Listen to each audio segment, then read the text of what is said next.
जब हजरत मूसा अलैहि सलाम का असा अजदहा बनकर जादूगरों के सांपों को निगल गया तो जादूगर सजदे में गिरकर ईमान लाए, मगर फिरौन और इसके मुतब्बाइन ने अब भी ईमान कबूल नहीं किया, बल्कि फिरौन का कुफर और इसकी सरकशी और ज़्यादा बढ़ गई और इसने बनी इसराइल के मोमिनीन और हज़रत मूसा अलैहिस्सलाम की दिल आज़ारी और ईज़ा रसानी में भरपूर कोशिश शुरू कर दी और तरह तरह से सताना शुरू कर दिया। फिरौन के मजालिम से तंग होकर हज़रत मूसा अलैहिस्सलाम ने खुदावंदो कुद्स के दरबार में इस तरह दुआ मांगी कि है मेरे रब, फिरौन ज़मीन में बहुत ही सरकश हो गया है और इसकी कौम ने अहद शिकनी की है, लिहाजा तू इन्हें ऐसे अजाबों में गिरफ्तार फरमा ले जो इनके लिए सजावार हो और मेरी कौम और बाद वालों के लिए इबरत हो। अल्लाह ताला ने फिरौनियों पर लगातार 5 अजाबों को मुसल्लत फरमा दिया। इनमें से पहला तूफान है। एक बादल आया और हर तरफ अंधेरा छा गया, फिर इंतहाई जोरदार बारिश होने लगी, यहाँ तक कि तूफान आ गया और फिरौनियों के घरों में पानी भर गया और वो इसमें खड़े रह गए और पानी इनकी गर्दनों तक आ गया। इनमें से जो बैठा वो डूबकर हलाक हो गया, ना हिल सकते थे ना कोई काम कर सकते थे। इनकी खेतियां और बागात तूफान के दारों से बर्बाद हो गए। मुसलसल 7 रोज तक वो लोग इसी मुसीबत में मुब्तला रहे और बनी इसराइल के मकानात फिरौनियों के घरों से मिले हुए थे, मगर बनी इसराइल के घरों में सैलाब का पानी नहीं आया और वो नहायत ही अमनो चैन के साथ अपने घरों में रहते थे। जब फिरौनियों को इस मुसीबत के बर्दाश्त करने की ताकत ना रही और वो बिल्कुल ही आजिज हो गए तो इन लोगों ने हज़रत मूसा अलैहिस्सलाम से अर्ज़ किया कि आप हमारे लिए दुआ फरमाइए कि ये मुसीबत टल जाए तो हम ईमान लाएंगे और बनी इसराइल को आपके पास भेज देंगे। चुनाचे आपने दुआ मांगी तो तूफान की बला टल गई और जमीन में ऐसी सरसब्जी और शादाबी नमूदार हुई कि इससे पहले कभी भी देखने में ना आई थी। खेतियां बहुत शानदार हुईं और गल्लों और फलों की पैदावार बेशुमार हुई। ये देखकर फिरौनी कहने लगे कि ये तूफान का पानी तो हमारे लिए बहुत बड़ी नेमत का सामान था। फिर वो अपने अहद से फिर गए और ईमान नहीं लाए और फिर सरकशी और जुल्मो अस्यां की गरम बाजारी शुरू कर दी। दूसरा अजाब टिड्डियों का था। 1 माह तक फिरौनी नहायत आफियत से रहे, लेकिन जब इनका कुफ्र तकब्बुर और जुल्मो सितम बढ़ने लगा तो अल्लाह ताला ने अपने कहरो अजाब को टिड्डियों की शक्ल में भेज दिया कि चारों तरफ से टिड्डियों के झुंड आ गए जो इनकी खेतियों और बाहों को यहाँ तक के इनके मकानों की लकड़ियां तक को खा गईं और फिरौनियों के घरों में ये टिड्डियां भर गईं जिससे इनका सांस लेना मुश्किल हो गया।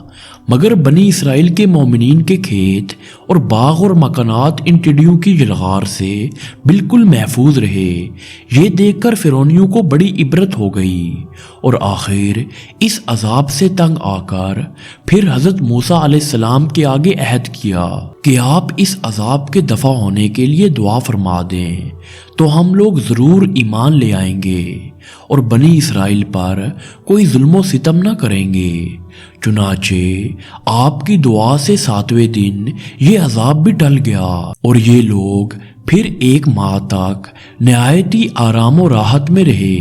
लेकिन फिर अहद शिकनी की और ईमान नहीं लाए।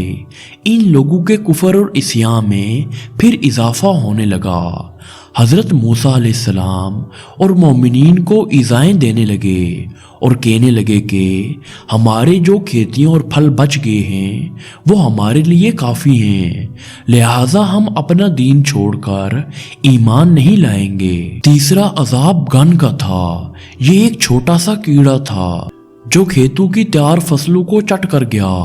और इनके कपड़ों में घुसकर इनके चमड़ों को काट काट कर इन्हें मुर्गे बिस्मिल की तरह तड़पाने लगा।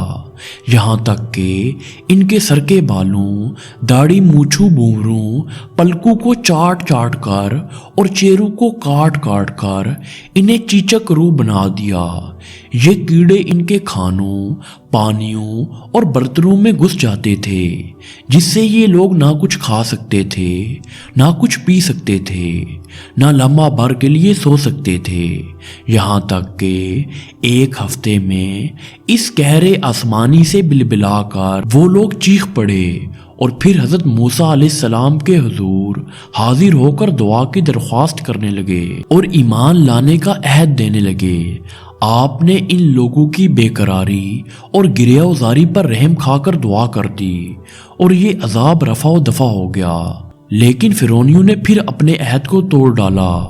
چوتھا عذاب مینڈک کا تھا۔ ان فرعونیوں کی بستیوں اور ان کے گھروں میں اچانک بے شمار مینڈک پیدا ہو گئے اور ان ظالموں کا یہ حال ہو گیا کہ جو آدمی جہاں بھی بیٹھتا اس کی مجلس میں ہزاروں مینڈک بھر جاتے تھے۔ کوئی آدمی بات کرنے یا کھانے کے لیے منہ کھولتا تو اس کے منہ میں مینڈک کود کر گھس جاتے۔ ہانڈیوں میں مینڈک، ان کے جسموں پر سینکڑوں مینڈک سوار رہتے۔ اٹھنے، بیٹھنے، لیٹنے، کسی حالت میں بھی مینڈکوں سے نجات نہیں ملتی تھی۔ اس عذاب سے فرعونی رو پڑے اور پھر روتے گر گڑاتے حضرت موسیٰ علیہ السلام کی بارگاہ میں دعا کی بھیک مانگنے کے لیے آئے اور بڑی بڑی قسمیں کھا کر عہد و پیمان کرنے لگے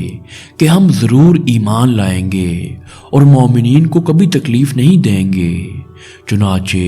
حضرت موسیٰ علیہ السلام کی دعا سے 7ویں دن یہ عذاب بھی اٹھا لیا گیا، مگر یہ مردود قوم راحت ملتے ہی پھر اپنا عہد توڑ کر اپنی پہلی خبیث حرکتوں میں مشغول ہو گئی، مومنین کو ستانے لگے اور حضرت موسیٰ علیہ السلام کی توہین و بے ادبی کرنے لگے۔ 5واں عذاب خون کا تھا۔ ایک دم بالکل اچانک ان لوگوں کے تمام کنویں، نہروں کا پانی خون ہو گیا تو ان لوگوں نے فرعون سے فریاد کی تو اس سرکش نے کہا کہ یہ حضرت موسیٰ علیہ السلام کی جادوگری ہے۔ یہ سن کر فرعونیوں نے کہا کہ یہ کیسی اور کہاں کی جادوگری ہے کہ ہمارے کھانے پینے کے برتن خون سے بھرے پڑے ہیں اور مومنین پر اس کا ذرا بھی اثر نہیں ہوا۔ تو فرعون نے حکم دیا کہ فرعونی لوگ مومنین کے ساتھ ایک ہی برتن سے پانی نکالیں، مگر خدا کی شان کے مومنین اسی برتن سے پانی نکالتے تو نہایت ہی صاف و شفاف اور شیریں پانی نکلتا، اور فرعونی جب اسی برتن سے پانی نکالتے تو تازہ خالص خون نکلتا، یہاں تک کہ فرعونی لوگ پیاس سے بے قرار ہو کر مومنین کے پاس آئے اور کہا کہ ہم دونوں ایک ہی برتن سے ایک ہی ساتھ منہ لگا کر پانی پئیں گے، مگر قدرت خداوندی کا عجیب جلوہ نظر آتا۔ ایک ہی برتن سے ایک ساتھ منہ لگا کر دونوں پانی پیتے تھے، مگر مومنین کے منہ میں جو جاتا وہ پانی ہوتا تھا اور فرعون والوں کے منہ میں جو جاتا وہ خون ہوتا تھا۔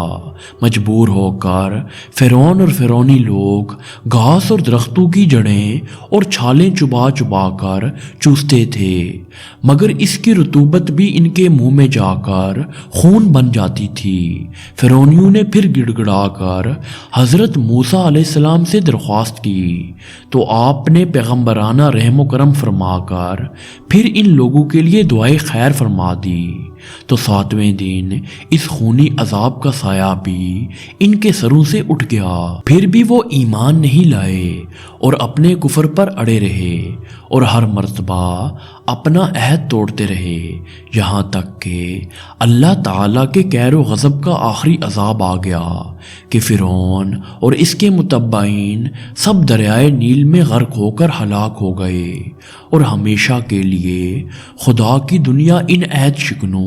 اور مردودوں سے پاک و صاف ہو گئی اور یہ لوگ دنیا سے اس طرح نیست و نابود کر دیے گئے کہ روح زمین پر ان کی قبروں کا نشان بھی باقی نہیں رہ گیا۔